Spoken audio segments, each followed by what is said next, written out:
This presentation is to introduce Coalmine Camp to those who may be interested in visiting or just finding more information. Coalmine Camp is located on the banks of Goathorn Creek near Telkwa in northwestern BC and was developed by Backcountry Horsemen of BC Northwest Chapter. So come on in and we'll show you around. In 2014, the Northwest Chapter started searching for a site with room to park 4 or 5 trailers and enjoy trail riding in the surrounding area. Several sites were identified and we discussed and compared and investigated. And on 2 of the sites, the club actively engaged with recreation sites and trails to formalize our ability to use the location. But in both cases, while we could have proceeded, local opposition to what we had in mind would have made it a little bit uncomfortable to be there. Early in 2017, we identified a location on the banks of the Goathorn Creek. The property and a very large area around the site is owned by Telkwa Coal Limited. It's a mining company. When Telkwa Coal was approached with our idea to use the place as a parking and staging area and a trailhead, they were very supportive. The agreement we came to with Telkwa Coal was that we could use the site with the understanding that if the company ever needed it, we would be able to discontinue our use. The site was once a processing area for local small-scale coal mines. While many sections of the site have been leveled, there were areas that contained buried industrial trash or coal residue. In this photograph, we are digging holes to put the piles in for a base for our clubhouse, and you can see that it's basically coal sand that we're digging up.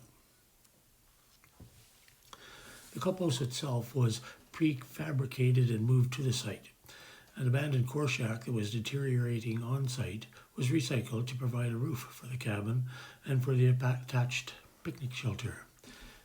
Basically, the roof was lifted intact from the old core shack and moved and put down to be a roof on the cabin and of course over the picnic area. The clubhouse itself was built with member donated material and a few club funds that we had. We also at the same time built the arena and a horse shelter that was attached to the arena. And of course the main gate to secure the camp area. Grant funding totaling $63,000 over 3 years was received from Northern Development Initiative Trust, the Regional District of Bulkley-Chaco, Wet'suwet'en Community Forest, and Telkwa Coal. Grant funding was used to buy materials. Some equipment time was donated by members, but all labor was volunteer. So far to date in camp, we have 20 corrals with water supply and hitching rails. Most of the corrals have a sand base. We have 14 campsites able to accommodate virtually any size of horse trailer or RV or combination of trailer and RV. The campsites mostly have fire pits and, like I say, a packed gravel base. We put up cross fencing to separate the activity area from the parking areas. We also did perimeter fencing around the basic 7-acre site just to restrict horses from wandering off too far. And into the clubhouse itself, we're kind of pleased with the way it's turned out so far. It's also basically a cabin for living accommodations for anyone happening to want to stay in the area.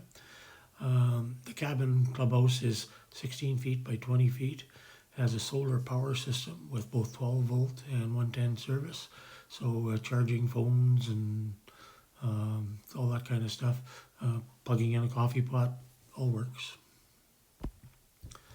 It has a propane furnace to keep it nice and tidy as necessary. It has a couple of beds, a couch, table, chairs. It has counters with a sink, hot and cold running water. And outside we constructed a shower. Basically, it's outside for easy access to the campers. The attached 20 by 24 shed or covered picnic area is a very popular hangout with people, particularly in the evenings.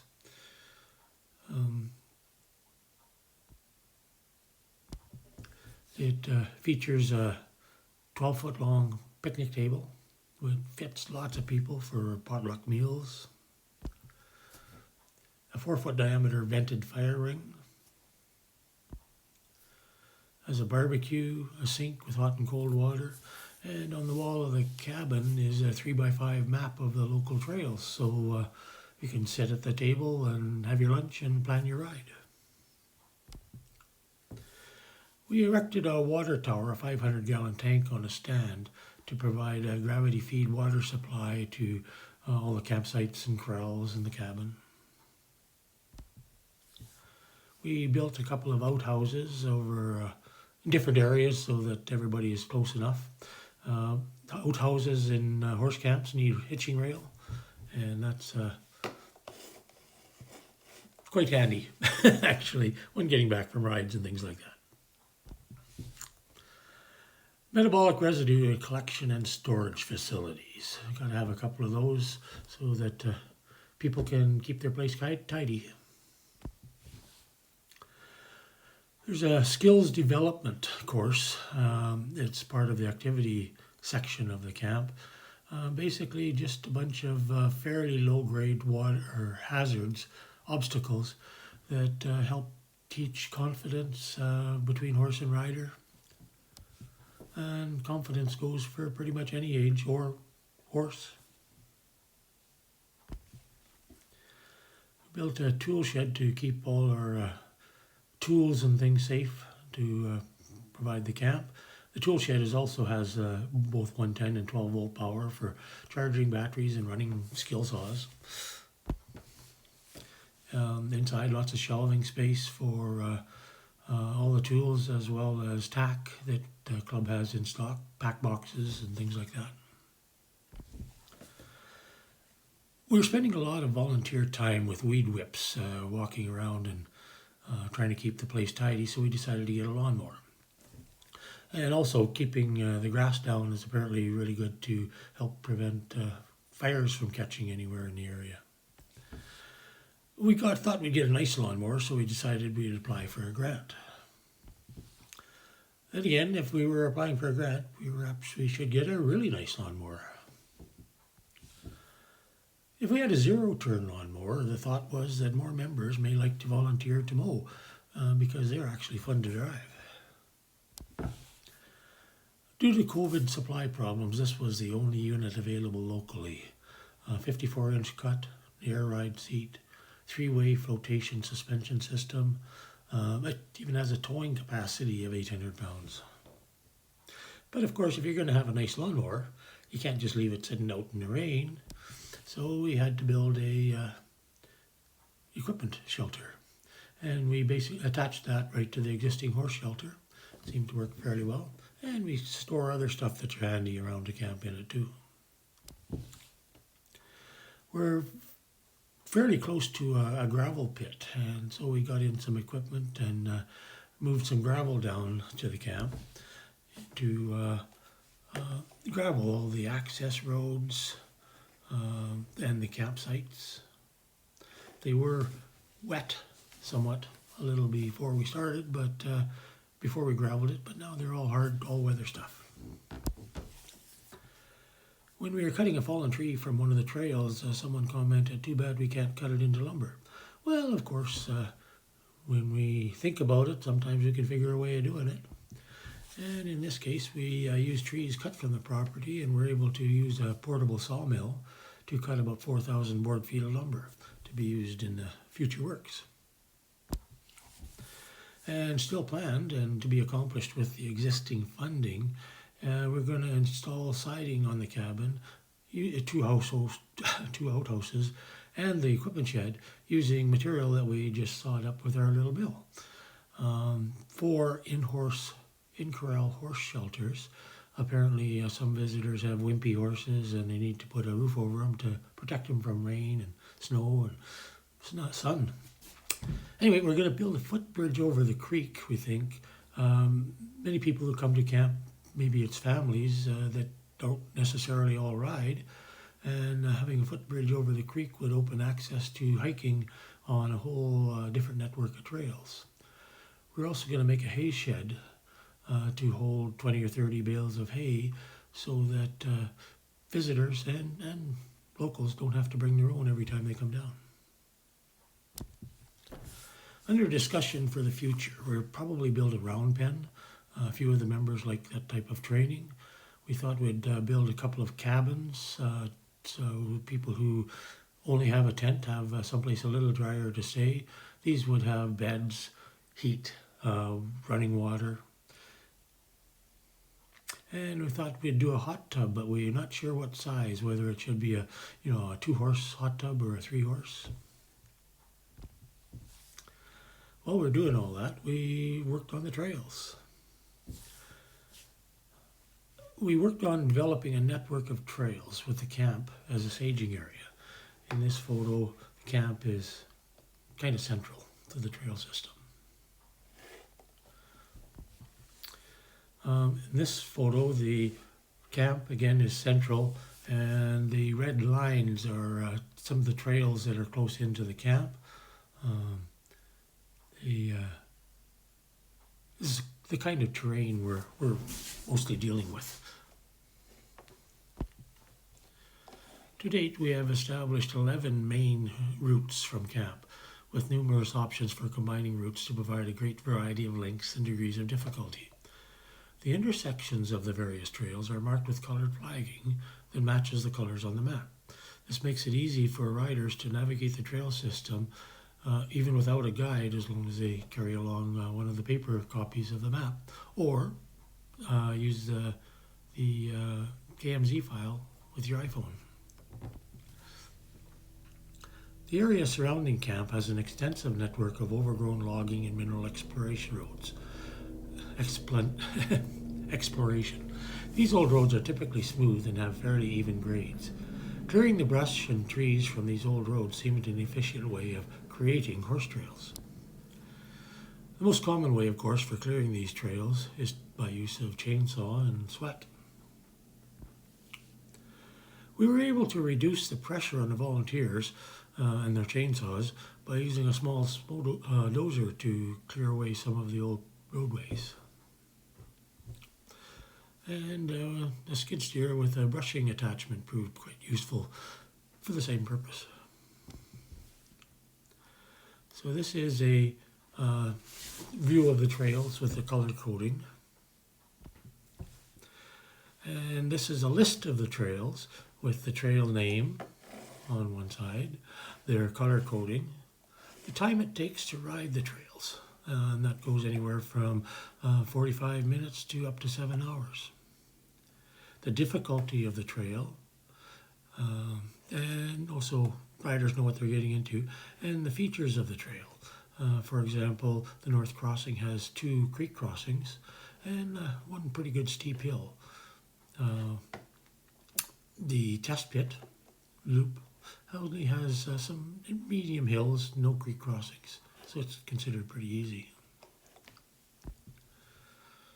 Our trail networks cover a variety of terrain, open meadows,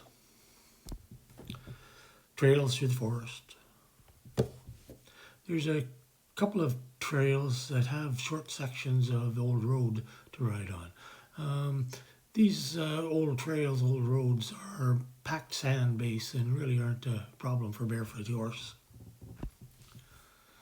And some trails that we've actually cut out of the forest.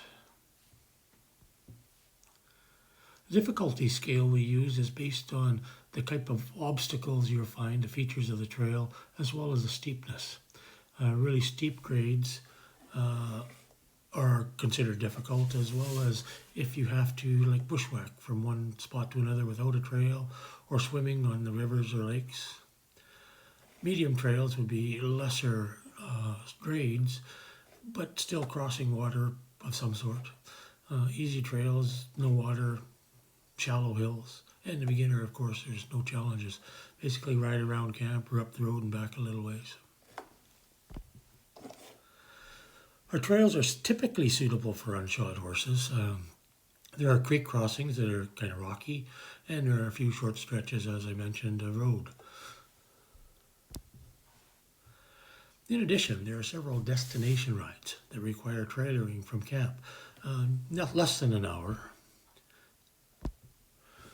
These excursions will enable you to get above tree line for some fairly decent views. The three that come to mind are Silver King, the Microwave, and Higgins Creek. Many people have heard of the Silver King and also Higgins Creek. They're in the Babine Provincial Park. All these trails do require shoes. They're pretty rocky in places. Much of our trail system has been developed to accommodate horse carts and wagons. We have several members that take advantage of this and have a great time. Currently, we do not have any type of reservation system for guests at the Coalmine Camp. But if you let us know when you're coming, we can show you around and act as guides to get you started. There's no charge to stay or use the camp. However, guests need to be members of Backcountry Horsemen of BC or be sponsored and accompanied by a member. Backcountry Horse members understand that the camp is operated by volunteers and are usually able to contribute some time during their stay. For those who are unable to contribute their time, there is a donation box complete with a list of suggested donation dollars. In 2022, Backcountry Horseman Rendezvous will be held in Prince George on June 23rd to 26th. We're just a little ways down the road, so while you're in the neighborhood, why don't you plan to visit us in the following week of June 27th to July 3rd. The July 1st long weekend is the weekend that we do our ride and drive. Really popular with people to go down and practice driving their horses. Some experienced people to provide the guidance. And we usually have the gear there for those who don't have any to work on their horses' training. This last slide is just a photograph of the camp and in use. Great place to hang out. So that concludes this presentation. We hope to see you all soon.